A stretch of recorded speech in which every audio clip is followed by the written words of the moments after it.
Radio Intereconomía, la radio de los negocios. En Radio Intereconomía, Pulso Geopolítico. Análisis sobre los nuevos desafíos mundiales. Presenta Rafa Jiménez.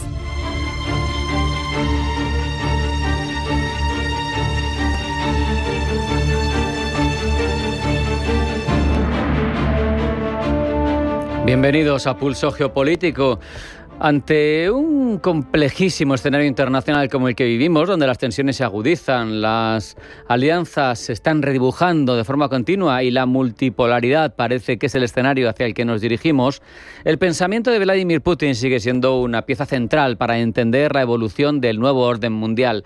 La reciente comparecencia del líder ruso ante los medios internacionales en el contexto del Foro Económico Internacional de San Petersburgo no solo ha sido un ejercicio de comunicación política, es especialmente una ventana nítida hacia su visión del mundo, sus prioridades estratégicas y su manera particular de interpretar la dinámica global en la que estamos inmersos. Más allá de declaraciones concretas, Putin persevera en su empeño de desafiar las narrativas dominantes, reivindica a Rusia como un actor insustituible en la arquitectura internacional. No solo un discurso de resistencia frente a las sanciones o de defensa del orgullo nacional, que también, sino que es el intento de proyectar a Rusia como una potencia capaz de liderar un bloque alternativo de cooperación económica, de cooperación política, militar y todo especialmente fuera de la órbita occidental. Uno de los ejes reiterados en la intervención de Putin ha sido la desarticulación del relato occidental, que presenta a Rusia como una amenaza constante para Europa que ha de ser respondida con la OTAN. Es una ficción esto, según el presidente ruso, una ficción, digo, útil para las élites europeas, un recurso nada más que propagandístico que justifica el incremento de gasto militar, la movilización política en su contra y sobre todo la subordinación de Europa a Estados Unidos. Desde su perspectiva, el rearme que afronta la Alianza Atlántica no es una respuesta legítima a un peligro real, sino es una construcción deliberada que no hace más que alimentar la industria armamentística y distrae a la opinión pública, a las poblaciones europeas de sus crisis económicas internas, de sus realidades problemáticas. El planteamiento de Putin es muy claro. Rusia es autosuficiente, es capaz de garantizar su seguridad. No se siente intimidado por los movimientos militares de la Alianza Atlántica, aunque se sepa en inferioridad de condiciones, al menos en materia presupuestaria. Por otro lado, y sobre conflictos en concreto, el líder ruso hablaba de la ilegitimidad de las autoridades de Kiev y de la imposibilidad de firmar acuerdos duraderos de paz respaldados por figuras que, a su juicio, no tienen autoridad constitucional. Un enfoque que es muy útil diplomáticamente hablando, porque le permite mantener viva esa vía de la negociación, la vía diplomática, pero sin renunciar a avances militares, porque el control ruso sigue extendiéndose en el frente y mientras no reconozcas la legitimidad de la otra parte para firmar acuerdos que pongan fin a esas acciones, pues vas ganando tiempo. Sobre Oriente Medio, sobre Oriente Próximo, su llamamiento fuerte, contundente, a la búsqueda de acuerdos que garanticen simultáneamente la seguridad de Israel por un lado, pero por otro los intereses nucleares pacíficos, cita, de Irán, no es tampoco un gesto ingenuo, está muy bien hilado también en lo diplomático, porque así Rusia se perfila como interlocutor legítimo y necesario además para uno de los complejos, verdaderamente de las situaciones, de los conflictos más complejas y más difíciles, pero además que más ponen en riesgo la situación, el statu quo internacional ahora mismo. Las potencias occidentales se ponen habitualmente y de forma rápida al lado de Israel. Sin embargo, Moscú intenta ocupar un espacio intermedio que lo haga protagonista de esa actividad diplomática entre dos países tan antagonistas ahora mismo. El rechazo, además, de la posibilidad de asesinatos selectivos de líderes iraníes. No hay más que recordar a Ali Khamenei, el guía supremo, y cómo se habla de asesinarlo y de las capacidades, el último en decirlo ha sido Trump, pues le permite a Putin presentarse como un actor mesurado que busca la estabilidad. Pero no solo conflicto de Ucrania, no solo su visión internacional, no solo Oriente Próximo, sino que también esta exposición ante los medios le sirve, sobre todo teniendo en cuenta el contexto, el Foro Económico Internacional de San Petersburgo, como algo mucho más cualitativamente valioso que solamente un foro económico. Es el escaparate mediante el cual Moscú nos demuestra a todo Occidente que las sanciones tienen efectos muy limitados, que por mucho que pensemos que estamos derribando el poderío de Rusia y la estamos ahogando, no está aislada ni es un paria internacional. Miles de participantes, más de 140 países, representantes de mercados emergentes, de activos geográficos clave provenientes de Asia, de África, de América Latina, suponen para Putin una evidencia tangible que poner sobre la mesa sobre la capacidad de Rusia de movilizar apoyos y de articular redes de cooperación alternativas. El lema de esta edición del foro, Valores compartidos, la base del crecimiento, ojo, en un mundo multipolar, lo que nos deja bien a las claras es la visión que Putin promueve, y es que Occidente ya no ocupa el lugar hegemónico preeminente donde los países soberanos desarrollan modelos de crecimiento y de cooperación fuera de las coordenadas que tenían impuestas desde una visión eurocéntrica y secularmente dominante desde el 18, 19, colonialismo. No, ahora Putin dice: hay una alternativa a todo eso. Las grandes potencias occidentales ya no nos van a imponer el marco en el que nos relacionamos. Somos, dice Putin, una Rusia asediada, pero resiliente. Y eso se aplica en lo exterior, en sus capacidades de conflicto, pero también en la política interna. La movilización frente a las amenazas externas es una herramienta muy útil para Putin para fomentar la cohesión social y justificar sus decisiones estratégicas. Se reinventa como eje de un bloque multipolar que desafía las hegemonías occidentales y nos muestra que Rusia no está sola, que Rusia no está vencida, que sigue siendo una potencia capaz de articular alianzas y de proponer alternativas. Se vende como mandatario, como dignatario. Putin ha conseguido, y es lo que nos transmite en San Petersburgo, situar a Rusia en el centro del debate, en el futuro del orden mundial, desafiando sanciones, reconstruyendo alianzas, promoviendo activamente un relato donde la fuerza, la autonomía y la resistencia son los pilares de su visión geopolítica y no le faltan grandísimos aliados. Ahí queda eso. Luego está en nuestra labor gestionarlo, interpretarlo y actuar en consecuencia. Vamos a hacer una pequeña parada, un alto en el camino, la vuelta a titulares de información geopolítica que nos acerca Blanca del Tronco. No se marchen porque sigue Pulso Geopolítico en Intereconomía.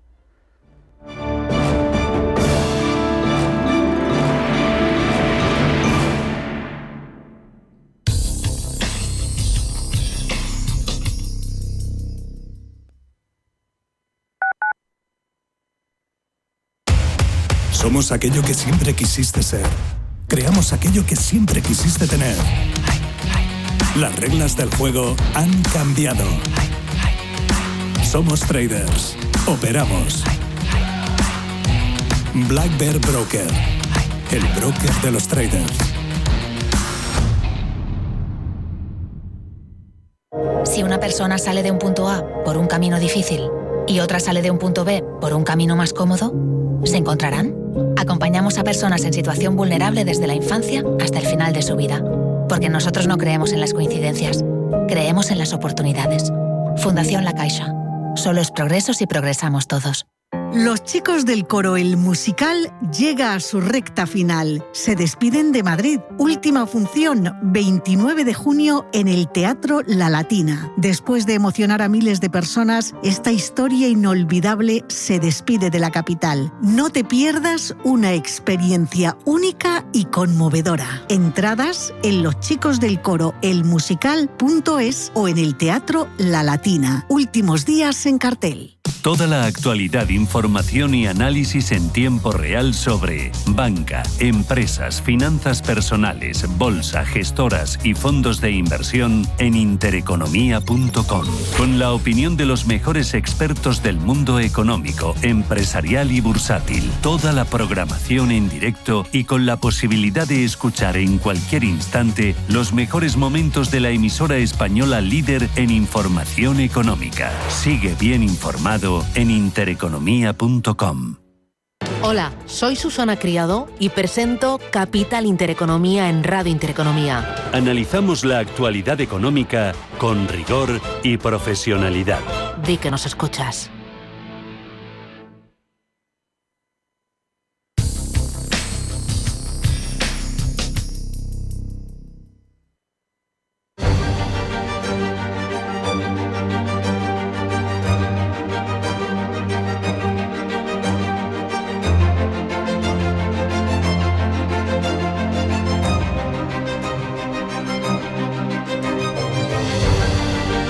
Vamos ya con la información más relevante de ámbito internacional. Primero, en forma de titulares, los elabora Blanca del Tronco. Blanca, bienvenida. Buenas tardes. Buenas tardes. Continúa el enfrentamiento abierto entre Israel e Irán. Israel ha bombardeado durante la noche Teherán y otras ciudades y su gobierno ha ordenado intensificar los ataques contra objetivos estratégicos después de nuevos lanzamientos de misiles por parte de Irán, uno de los cuales ha alcanzado un hospital del sur de Israel. El presidente estadounidense Donald Trump sopesa, entre tanto, intervenir directamente en el conflicto, una escalada bélica para la que ya ha movilizado gran parte del poderío naval y aéreo del Pentágono. Vladimir Putin aprecia los esfuerzos de Donald Trump para resolver la guerra en Ucrania. Esto es lo que dice el portavoz del Kremlin, que asegura que Rusia espera una tercera ronda de reuniones directas con Ucrania. Sin embargo, dice Dmitry Peskov, una reunión entre Putin, Trump y el presidente ucraniano Volodymyr Zelensky requeriría trabajo y preparativos a largo plazo. Peskov ha asegurado además que Putin tiene un gran potencial como mediador entre Israel e Irán y ha rechazado la intervención de Estados Unidos en el conflicto. Supondría, dice, una terrible escalada del mismo. También China se opone a un posible ataque de Estados Unidos a Irán. Pekín se opone a cualquier acto que viole los principios de la Carta de las Naciones Unidas y asegura que la comunidad internacional, especialmente las grandes potencias influyentes, deben mantener una postura imparcial y una actitud responsable. China asegura que si no se reanuda el diálogo, Oriente Medio corre el riesgo de deslizarse hacia un abismo y desencadenar mayores desastres. Christine Lagarde aboga en Kiev por una mayor integración de la economía ucraniana en la Unión Europea. La presidenta del Banco Central Europeo de viaje a Ucrania considera que esa mayor integración aportaría beneficios tanto al país invadido por Rusia como a la Unión Europea. Christine Lagarde asegura que la historia reciente de la integración regional demuestra sus inmensos beneficios y bien también hay que vigilar los riesgos a través de políticas sólidas y reformas sostenibles. La justicia europea avala la multa de más de 4.000 millones a Google por abuso de posición dominante. La abogada general del Tribunal de Justicia de la Unión Europea ha propuesto que el tribunal desestime la apelación de Google contra una multa impuesta por la Comisión Europea en 2018. La abogada considera que los argumentos legales de Google son ineficaces y considera que el buscador mantiene una posición dominante en varios mercados del ecosistema de Android, por lo tanto se beneficia, dice, de los efectos de la red que le permitían garantizar que los usuarios utilizaran la búsqueda de Google. El dictamen de la abogada general del Tribunal de Justicia de la Unión Europea no es vinculante. El Eurogrupo se reúne, lo hace en Luxemburgo, para debatir el último informe del Fondo Monetario Internacional. También hablarán de la entrada de Bulgaria en la eurozona y pondrán en marcha la carrera para elegir al nuevo presidente de este foro. Entre los favoritos para sustituir a Pascal Donagio figura el español Carlos Cuerpo.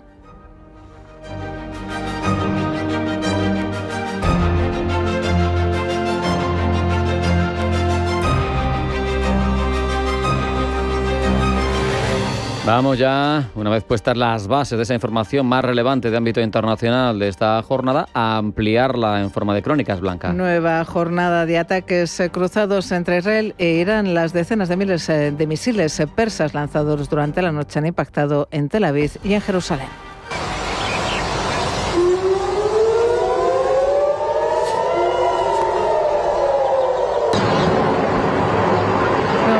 Ha caído sobre el hospital Soroka en Beerseba, al sur del Estado hebreo, causando al menos 32 heridos. Tras este ataque, el primer ministro israelí Benjamin Netanyahu ha asegurado que su país hará pagar un precio a Irán. A su ministro de Defensa, Israel Katz, ha reiterado la amenaza y ha ordenado al ejército israelí intensificar los ataques contra objetivos estratégicos en Teherán. Israel ha reivindicado además ataques en el reactor nuclear inactivo de agua pesada de Arak y otro en el área de la central nuclear de Natanz. Previamente a los ataques, el ejército israelí había ordenado la evacuación inmediata de las zonas de Arak y Kandat, ubicadas cerca de instalaciones nucleares. Y todo ello mientras sobrevuela la posibilidad de que Estados Unidos intervenga en el conflicto. Por el momento, la Casa Blanca ha movilizado tropas y activos militares a la región, aunque hasta ahora se trata de posicionamientos defensivos y de disuasión y no de una intervención directa en combate. Paloma Arnaldos. Donald Trump no lo deja claro.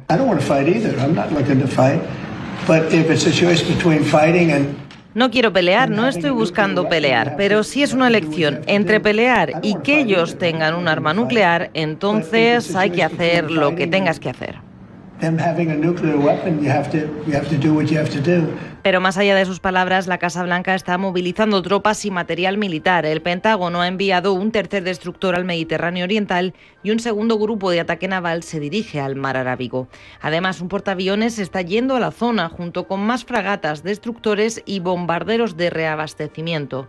Se han desplegado cazas F-16 en Arabia Saudí, cazas furtivos F-22 y baterías antimisiles con alrededor de 40.000 soldados estadounidenses ya en alerta. Por el momento, se trata tan solo de una presencia militar reforzada y para respaldar a Israel de forma defensiva.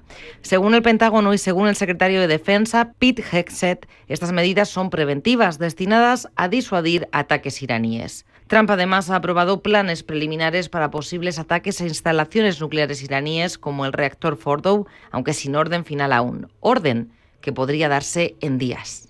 Tras 6 días de conflicto, Irán permanece bajo un apagón prácticamente total de Internet. Se complican además las comunicaciones telefónicas y la población empieza a notar la carestía de combustible, pero también de comida. Pero ¿cómo vería la población iraní una posible intervención de Estados Unidos en el conflicto? Gemma González.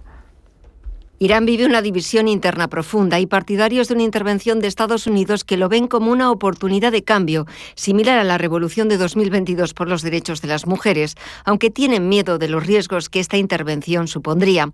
En Irán existen también opositores críticos que temen la repetición de un golpe encubierto como el que dio la CIA en 1953 y la consecución de un Estado fallido. El régimen de los ayatolás ha intensificado la censura en Internet, con arrestos de activistas y manejo estricto de la narrativa, presentando la intervención como guerra contra Irán. En redes internas y medios estatales, muchos rechazan la amenaza estadounidense, la tildan de guerra total con llamadas a resistir. Las arengas oficiales y símbolos nacionales también buscan cohesionar el apoyo ante el peligro. La opinión pública se muestra ambivalente. La mayoría desearía normalizar relaciones con Estados Unidos, aunque con profundas reservas frente a una normalización con Israel. En cuanto a la oposición iraní, aunque activa, se muestra fragmentada.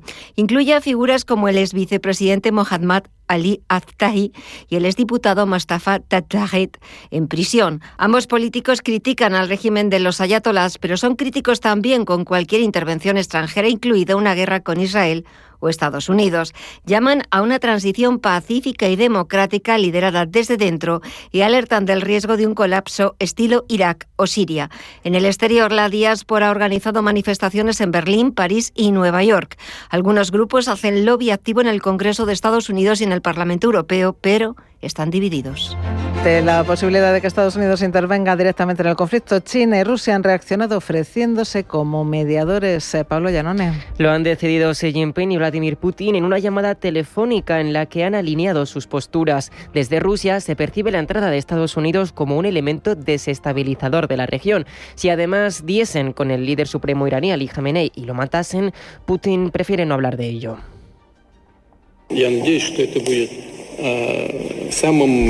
Así lo ha dicho hoy, ni siquiera quiero hablar de esas posibilidades, ha declarado. Comenta, además, que ha ofrecido a sus amigos iraníes trabajar en el ámbito de la defensa aérea, pero Irán, dice, se ha negado. Ya sea sobre el terreno o sobre una posible mesa de paz, Putin quiere tomar parte en el conflicto, ya que ha expresado, como decíamos, su deseo de mediar entre Irán e Israel en esa conversación telefónica con Xi Jinping.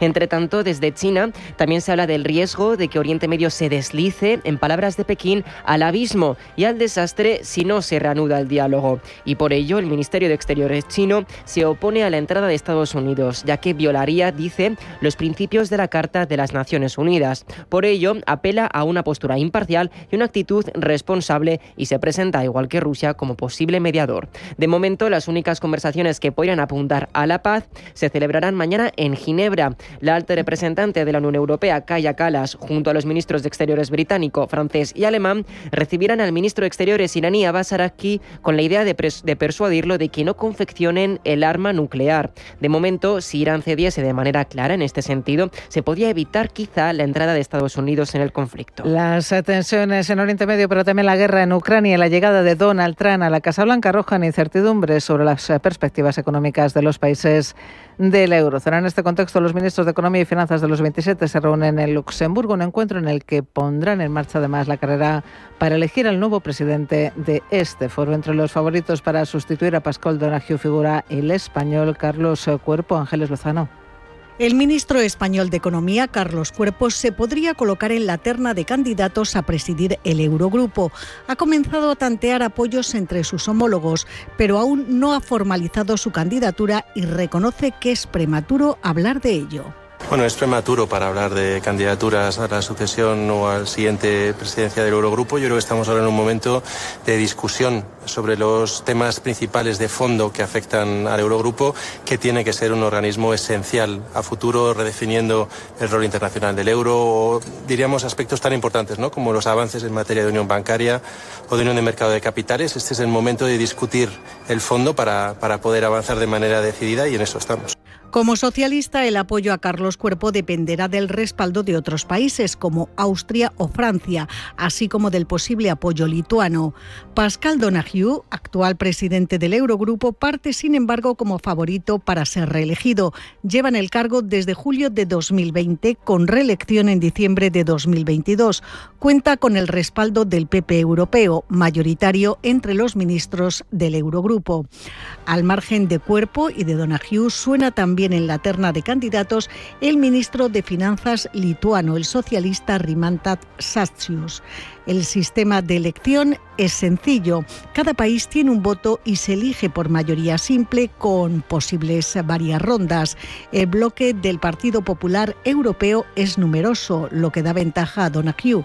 Sin embargo, la votación es secreta y algunos ministros no siempre siguen la disciplina de partido, dejando margen para las sorpresas.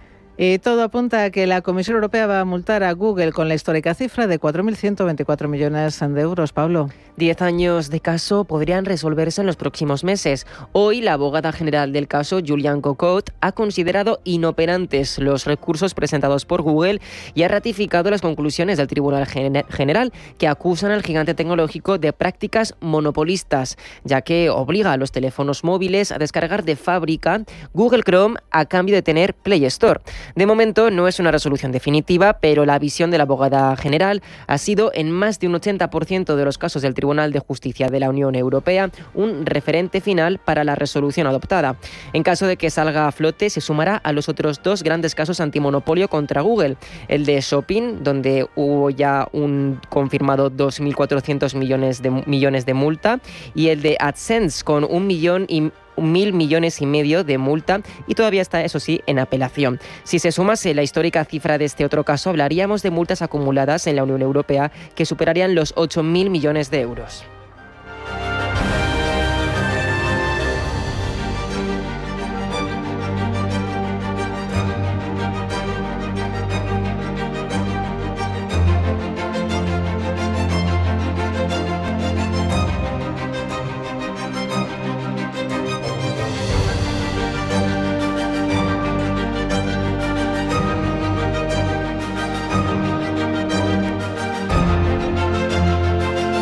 Vamos ya con el repaso de las cabeceras internacionales, de lo que tratan, de cómo se notan los sesgos por país o por compañía. Una labor que desarrolla Pablo Llanone. Pablo, bienvenido, buenas tardes. Buenas tardes. Pablo, la prensa internacional mantiene su mirada sobre Irán e Israel. Algunos medios, tan dispares como el New York Times o Russia Today, llenan sus portadas de arriba abajo con más de 10 entradas diferentes, y todas con este foco. Es un asunto que se está siguiendo tan de cerca, se han creado subsecciones informativas en torno al conflicto.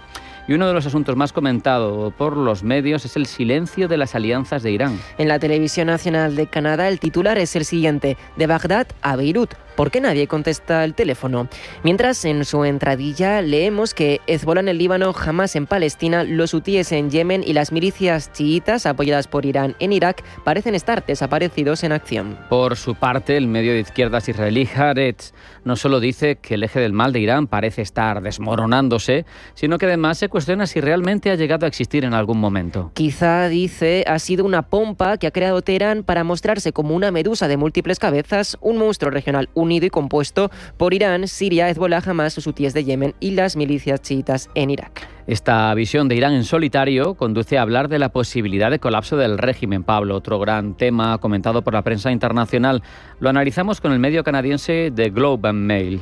Para el rotativo norteamericano, el colapso del régimen iraní podría tener consecuencias no deseadas para Estados Unidos e Israel. Una vez se finalizase la guerra, ¿qué pasaría?, se pregunta el medio. ¿Se impondría un gobierno transitorio militar con pocas posibilidades de éxito, a imagen y semejanza de los fracasos vividos en Irak o en Libia? ¿O se trataría de traer de vuelta del exilio a un posible gobernador? Según Globe and Mail, no existe un perfil que pueda encajar así ahora mismo, por lo que las opciones, dice el rotativo, brillan por su ausencia. Otro gran subtema que recoge en diversos medios es la relación entre Rusia e Irán en medio de esos conflictos que ambos países atraviesan, cada uno con sus respectivas guerras. Desde el británico The Guardian dicen que el colapso del régimen iraní, Pablo, sería un duro golpe para Rusia. Para algunos sería una caída incluso mayor que la pérdida de Damasco tras el fin del régimen de Bashar al-Assad en Siria. Y es que, según una fuente vinculada al Ministerio de Asuntos Exteriores ruso, si el actual régimen iraní colapsa, sería un golpe tanto estratégico como reputacional para Rusia.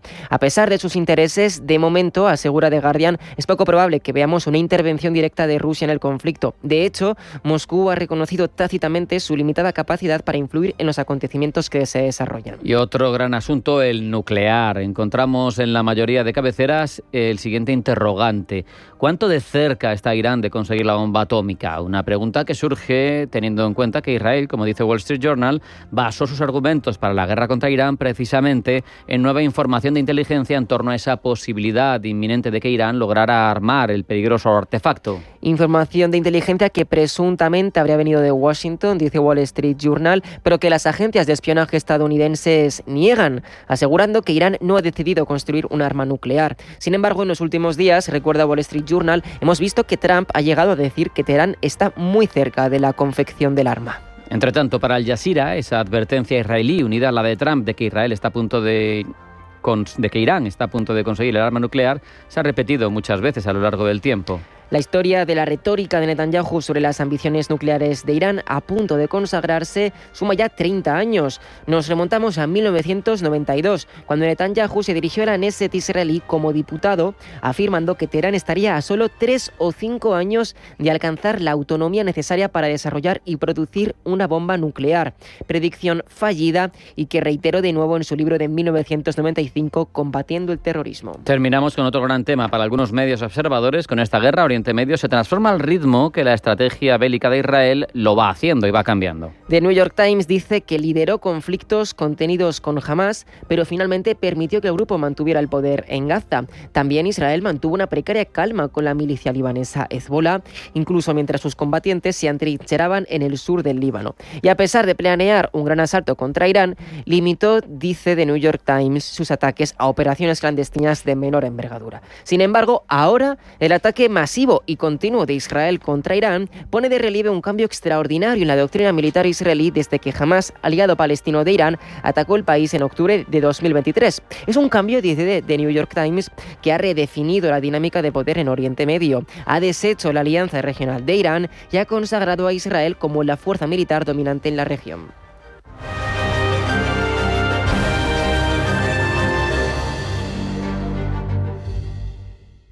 El día que los bancos empezaron a mandar a la gente al cajero automático para todo, ese día ganaron las máquinas.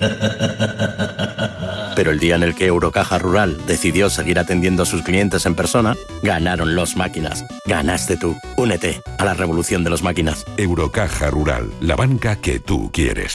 En Finaccess Value queremos ayudarte a conseguir tus objetivos financieros. Finaccess Value, gestión de patrimonios centrados en la prudencia y la gestión del riesgo. Un enfoque global y más de 20 años del grupo Finaccess nos avalan. Más información en finaccessvalue.es y en el 91 737 4114. Finaccess Value, agencia de valores, figura inscrita en CNMV con el número 301. Este verano, déjate llevar por la magia del momento. Con la campaña Verano Last Minute de Soltour, reserva tus vacaciones y disfruta del mejor precio. Además, te regalamos una excursión para que vivas experiencias inolvidables con los que más quieres, reservando antes del 30 de junio. No esperes más. Reserva en tu agencia de viajes de confianza. Soltour, 50 años viajando contigo. Motores a tope, velocidad al límite. Llega Fórmula 1, la película, el 27 de junio a Cine Yelmo. Vívela con toda la adrenalina en Cine Yelmo. Pantalla gigante, sonido brutal. Entradas ya a la venta en la app o en yelmocines.es. Recuerda, Fórmula 1, la película. Estreno 27 de junio en Cine Yelmo.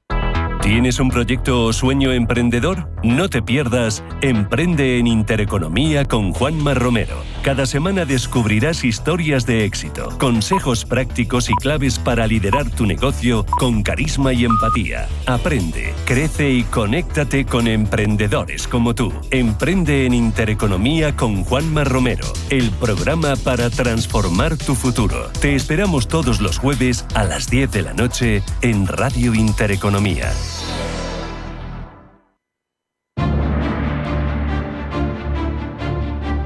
En Radio Intereconomía, Pulso Geopolítico. Presenta Rafa Jiménez.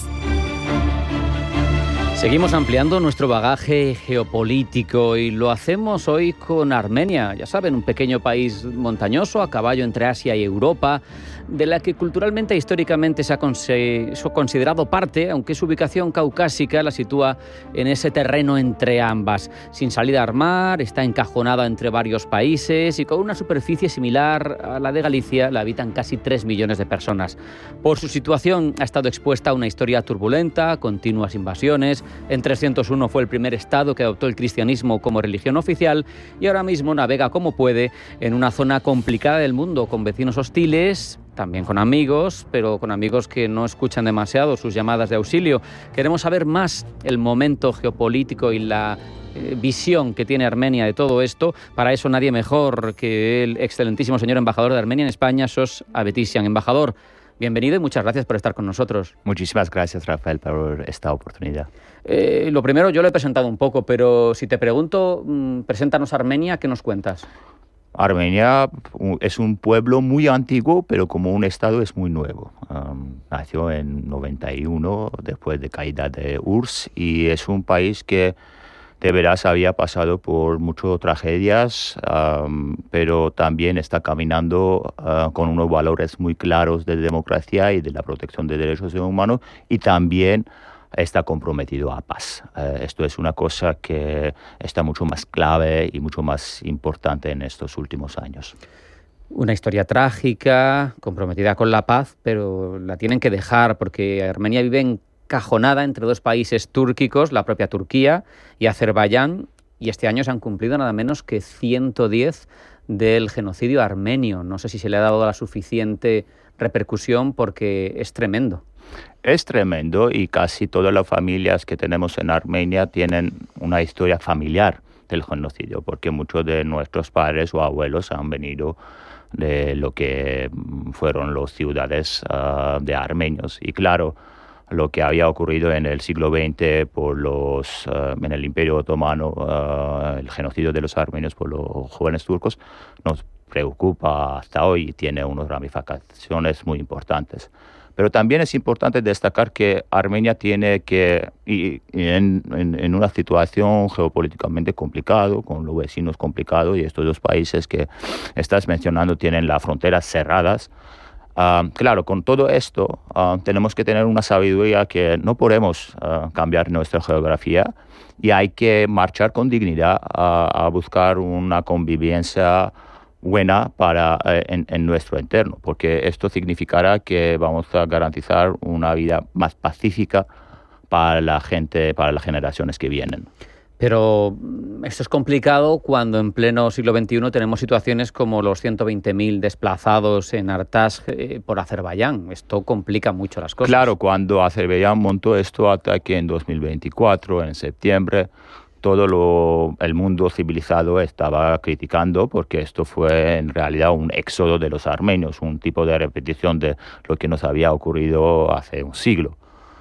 Y con todo esto turbulencia, y también fue un éxodo, y para que la gente que nos están escuchando podrían entender todo el dolor. Imagínate que un día tienes que salir de tu casa y nunca regresar. Dejas tus cementerios, tus escuelas, tu vida, casas. Y claro, esto fue una tragedia tremendo y necesita hacer... Y la atención a este problema tiene que ser un poco más enfocado. Me alegro decir que durante este ataque los países, incluso España, lo había rechazado de una manera muy clara.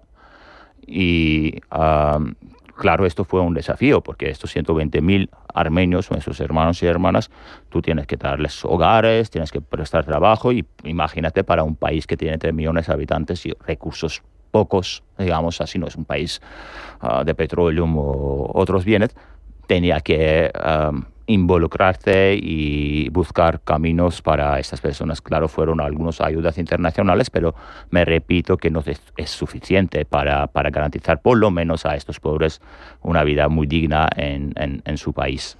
Embajador, antes nos explicabas que la Armenia actual proviene de una república soviética. El vínculo, por lo tanto, y es lógico, ha sido tradicionalmente con Moscú, pero la falta de ayuda en el caso de Artsaj, de Nagorno-Karabaj, nos deja ver, desde mi interpretación, quiero tu opinión, que la relación ya no es igual.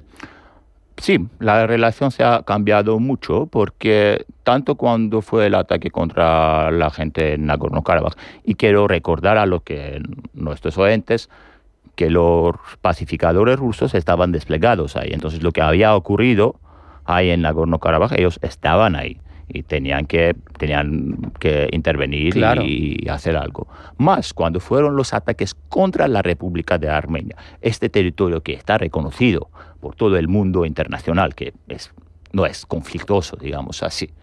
Tampoco nuestros aliados rusos o lo de organización que se llama CSTO, es una organización de 5 países de tipo de OTAN en este parte del mundo, pero la Organización del Tratado de Seguridad Colectiva, si lo traducimos. Pero nos han dicho que no tenemos sus fronteras claras. Por muchas veces nos han dicho que tienen que tener los armenios son agresores y cosas así. Pero si la frontera no está demarcado y no está fijo y no tienes ninguna idea de mi frontera, ¿cómo me puedes acusar en estas cosas? Claro. Y cuando nuestra población había visto esta reacción que Rusia había prestado, claro, tiene que hacer una reacción más. Tradicionalmente, lo que había cambiado en estos últimos 5 años después del conflicto de la guerra de 2020, lanzado por Azerbaiyán, lo que había cambiado es la arquitectura, lentamente, claro, porque estamos hablando de seguridad de Armenia. Y esto cambia en todo el mundo. La arquitectura que hemos conocido en los 90s está ahora mucho más cuestionando. Pero lo que hemos cambiado es diversificar nuestras alianzas. Claro. Hoy tenemos una buena relación con Francia, con India y cooperamos también con Estados Unidos, con la Unión Europea en temas de seguridad. Esto es lo que había cambiado profundamente en Armenia. Más cuando tú quieres seguir tu vida como un país democrático, por ejemplo, nuestra libertad de prensa es el 34 en el mundo. A veces es mucho más libre que los países, con todo el respeto de la Unión Europea, algunos. Entonces, cuando tú tienes este tipo de vida, esto no siempre gusta a lo interno que tú tienes. Y seguir con esto bajo también de unos guerras híbridas, como suele ser llamarlo, es bastante difícil. Pero mi gobierno está listo a seguir con sus pasos alcanzando a la paz y buscando un diálogo en el entorno de la región. Permíteme que siga con amenazas, hablaremos de otras cosas también, pero esa amenaza ya no velada, sino incluso pronunciada al corredor de Zangezur, que viene de largo, que a mí me parece que sobrevuela a Armenia peligrosamente, porque al final le amenaza de perder todavía más terreno para que se pueda trasvasar ese petróleo de Azerbaiyán a Turquía de una forma sencilla. Está sobre la mesa. ¿Cómo se puede reaccionar como país ante una declaración tan clara de posible robo de territorio, si me permites las palabras gruesas? Sí, son efectivamente, cuando estamos hablando de este término que están usando los azeríes, es un tipo de robo de territorio. Más, Azerbaiyán no es el único país que quiere tener en esta manera este corredor. También tiene el apoyo por lo menos visible de Turquía y también puede ser de los rusos. Pero a referencia de esta palabra, solamente una vez fue mencionado palabra corredor en el cese de fuego que tuvimos en 2020. Y esto se refería al corredor de Lachin. Ahora la gente no lo recuerda porque este corredor fue cortado, esto fue el único terrestre conexión que tuvimos con Nagorno-Karabaj. Y ahora ellos usan esta palabra para, claro, reclamar más territorio armenio. Pero lo que, como un gobierno maduro, como un gobierno comprometido a paz, hemos pensado en nuestro proyecto, que es algo muy sencillo, lo tengo al lado, que se llama Encrucijada de Paz, que es, en inglés es Crossroads of Peace. Y lo dice muy perfectamente, muy sencillo, que aquí tú tienes a Armenia, al lado de Azerbaiyán, también aquí hay un exclave de Azerbaiyán, Turquía, Georgia, Irán en el sur. Y Armenia propone que abrimos todas las fronteras y que la gente sí que puede pasar por Armenia, los acueductos o gasoductos pueden pasar por Armenia, pero bajo de la soberanía y de las leyes de Armenia cuando pasas por mi territorio. Y muy normalmente cuando yo paso por Azerbaiyán o por Turquía o por Georgia o por cualquier país, tengo que respetar las leyes de este país. Esto hemos ofrecido para que la gente entienda que Armenia no tiene una filosofía de ser un país cerrado. Esto fue la policía de Azerbaiyán, conjuntamente también con Turquía, espero que ahí van a hacer cambios de vista, de bloquear a Armenia del desarrollo. Y este proyecto que hemos ofrecido en la Encrucijada de Paz está en una sinfonía muy buena con la idea de corredor middle de Unión Europea. Entonces, sí que Armenia puede ser un hub que conecta la región mucho mejor, en una manera más corta, pero bajo de nuestra soberanía, porque es nuestra tierra. Al final da la sensación de que ese es el camino, ¿no? Porque parece que sin un acuerdo de paz sólido con Azerbaiyán no habrá un futuro tranquilo, ¿no? Con unas fronteras bien establecidas, con respeto para todos. Todo tiene que pasar al final por entenderse, ¿no? Con Azerbaiyán. Claro, y otra cosa que tenemos que destacar aquí es, a diferencia de otros conflictos y guerras que tenemos actualmente, desgraciadamente, en el mundo, y también con todo el respeto, porque no quiero hacer esta comparación, pero lo pide la lógica. Es el único conflicto actualmente que tiene un acuerdo de paz, el texto acordado. Esto significa que, por ejemplo, si somos nosotros, Rafa y tú, y yo, necesitamos solamente poner firmas. Y está el acuerdo de paz. Ahora, claro, nuestros vecinos ponen más condicionalidad y todo esto, porque mi gobierno había dicho y había declarado veces que está listo a firmarlo ahora, ayer, mañana, cuando quieran, pero temprano. Pero no hemos escuchado esto de Azerbaiyán. Solamente hemos escuchado, desgraciadamente, hasta hoy, unas precondiciones. Y esto significa que en parte de Azerbaiyán, desgraciadamente, hasta hoy, no hemos visto una voluntad a firmar el acuerdo de paz y abrir la región para las comunicaciones, para que la gente se conoce, para que se negocian, para que conviven. Para que haya desarrollo y desarrollo claro, en paz. Claro, en paz. Todo esto, con el escenario que hemos dibujado hasta ahora, supone que Armenia, a pesar de su historia, mira un poco hacia la Unión Europea. Sí, siempre, desde luego, desde las 90s. Cuando mis españoles me preguntan qué tipo de gente sois, yo siempre les digo somos mediterráneos sin acceso a mar. Somos muy parecidos a ustedes. Hablamos mucho de grita, nos gusta comer, andar, como cualquier mediterráneo, un pueblo mediterráneo.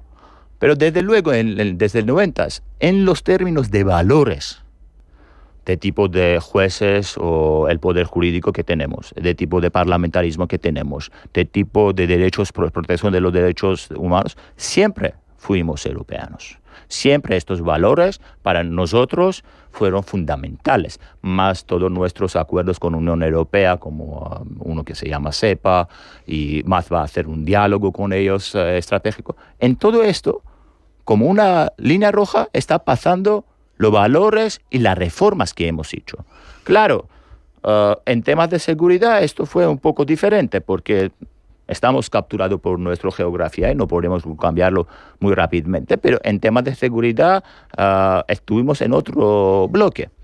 Pero esto también se cambia. Claro, las aspiraciones de la gente a Unión Europea está bastante palpable hasta que han acumulado algunas firmas y cuando es más que 50.000 asignaturas tú tienes que pasar una aprobación por el Parlamento. Ajá. Y fue pasado. Entonces, y ahí el formulario de nuestro jefe de gobierno, el presidente de gobierno, es muy sencillo.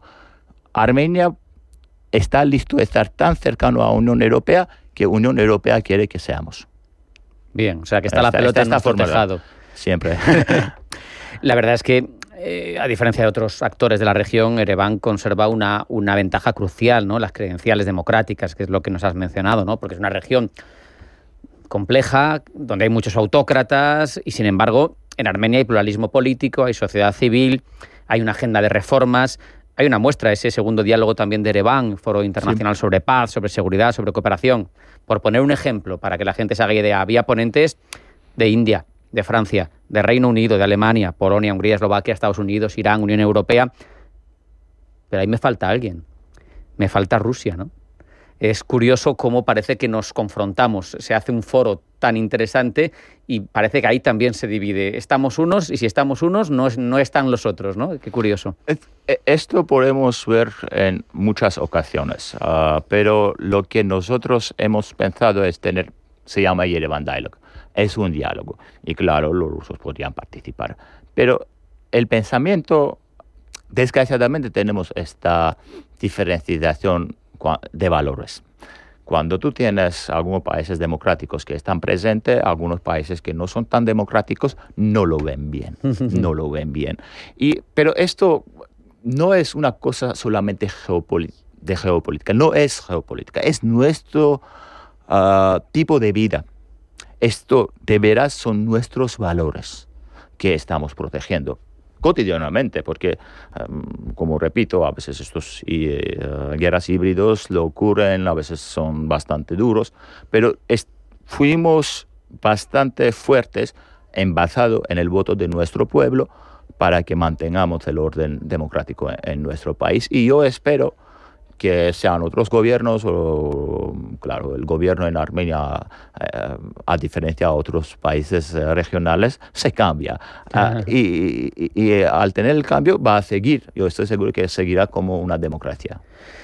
¿A Armenia le conviene, en este contexto complejo que estamos viendo, profundizar vínculos con actores distintos? Ya no te hablo de la dicotomía Rusia-Unión Europea, sino me refiero a India, que lo has mencionado tú antes, los países del Golfo o China, sin perder de vista sus valores ni las aspiraciones a largo plazo, pero Armenia tiene que abrirse hacia estos otros potenciales socios. Claro, para Armenia es muy importante y en nuestra política de Asuntos Exteriores está muy bien formulado que tenemos que tener la diversificación. Y la diversificación no lo queremos tener haciendo unos contrastes con otros socios que tenemos. Queremos mantener buenas relaciones con todos los rincones del mundo. Más, yo he mencionado que mi país es joven, pero como un pueblo somos milenarios. Y si alguien, por ejemplo, habría hecho un estudio de los comerciantes armenios, tú podrías encontrar una iglesia en Indonesia, otra iglesia en Singapur, hasta Estados Unidos. en todos estos rincones del mundo mi gente vivía y tuvimos el comercio, especialmente en el siglo XVII o XVIII, hasta que alguien, si quiere estudiar un poco los archivos de India, pueda encontrar armenios que habían hecho comercio en América Latina. Entonces, es muy importante entender que, aunque es un país nuevo, es 3 millones y de tamaño de Galicia casi, pero es un país, es un pueblo global. Entonces nosotros vamos a usar todos los vínculos posibles para que tendremos muy buenas relaciones desde Asia a América. Porque, claro, Armenia siempre fue un país así y siempre tuvimos esto en el ADN de nuestra gente. Me gusta, embajador, que menciones los armenios que han estado por el mundo, porque te iba a preguntar por la diáspora armenia. Da la sensación de que ha sido fundamental en la identidad, en la resistencia del país, ¿no? Te pregunto por qué papel otorgáis desde la administración armenia a ese papel de la diáspora, pues a la hora de configurar vuestra política exterior o la búsqueda de apoyos, de relevancia internacional, de eco internacional. Claro, nuestras relaciones con nuestra diáspora están muy buenas y en los asuntos puntuales decimos que vamos a colaborar, pero podrían ser algunas cosas puntuales, no siempre, que tenemos agendas divergentes. Porque la parte de población vive en Armenia y cuando tú tomas una decisión como un gobierno tienes que ver la reacción de esta decisión en tu región. Y claro, con todo el respeto que tengo por mis compatriotas en diáspora, pero cuando ellos toman una decisión o quieren que tomas esta decisión, ellos no van a tener las consecuencias de esta decisión. Esto es lo que solamente a veces nos separa, pero en general trabajamos conjuntamente, siempre hay proyectos que involucran la diáspora en Armenia y en esto estamos muy felices. ¿Cuáles son, embajador, los escenarios que maneja Armenia como más probables para los próximos años, viendo las tensiones geopolíticas de la zona, la reconfiguración de las alianzas? ¿Cómo lo ve a unos años vista?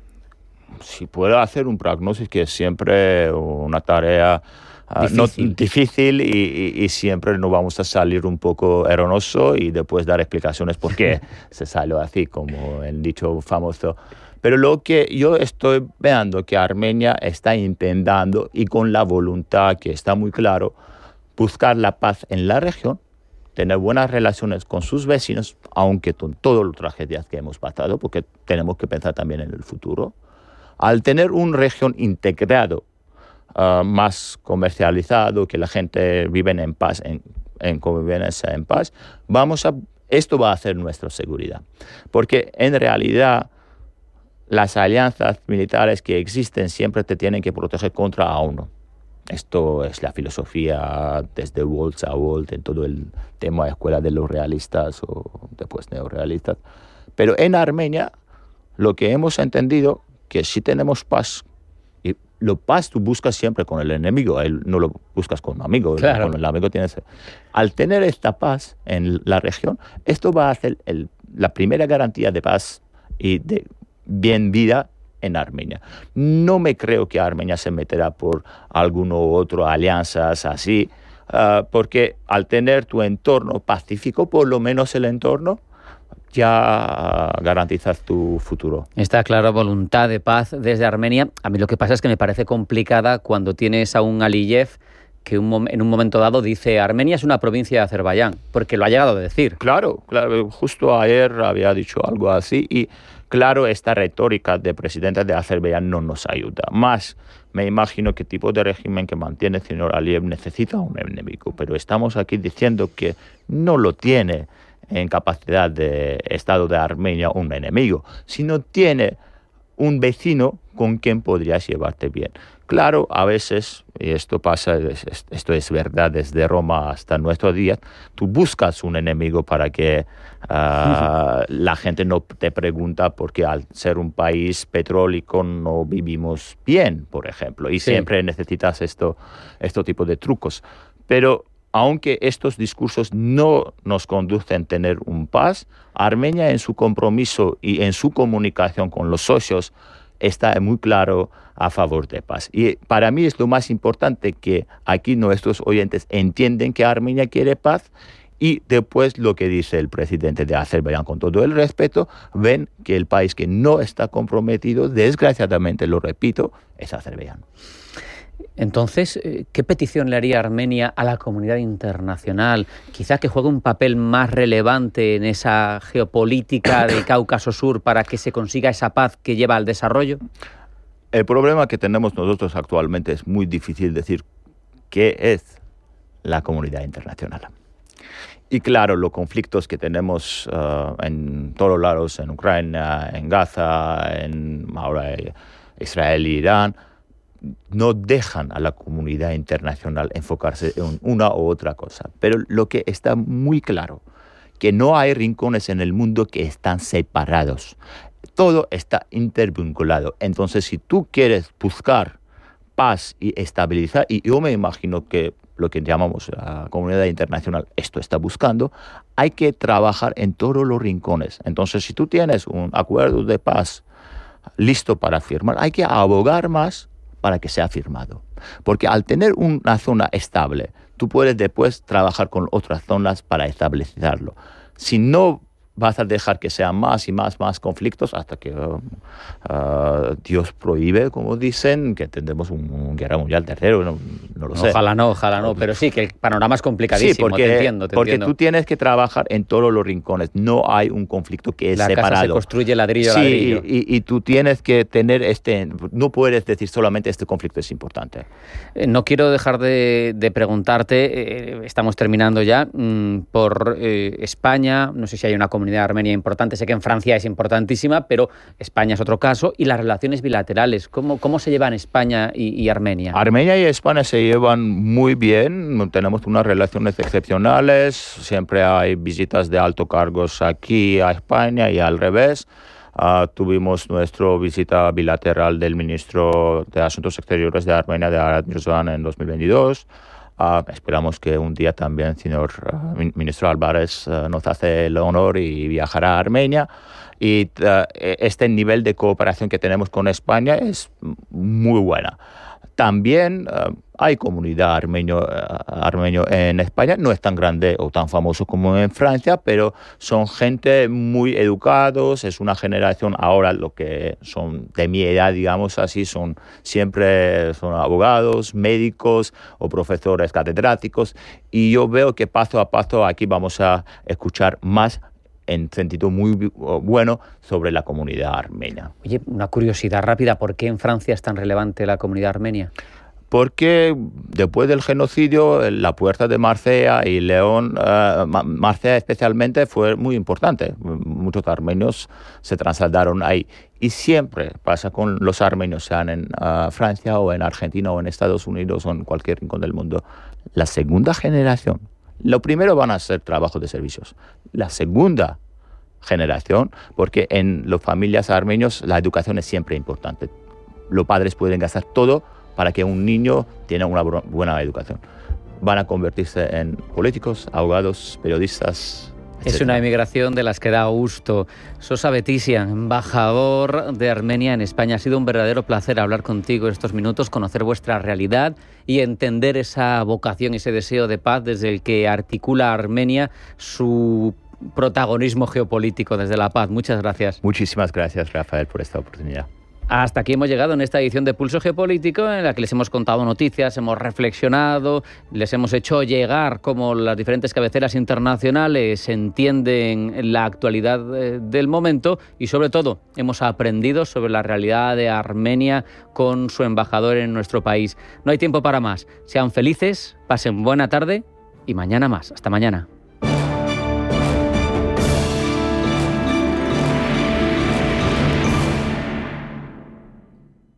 ¿Conoces Banco Big?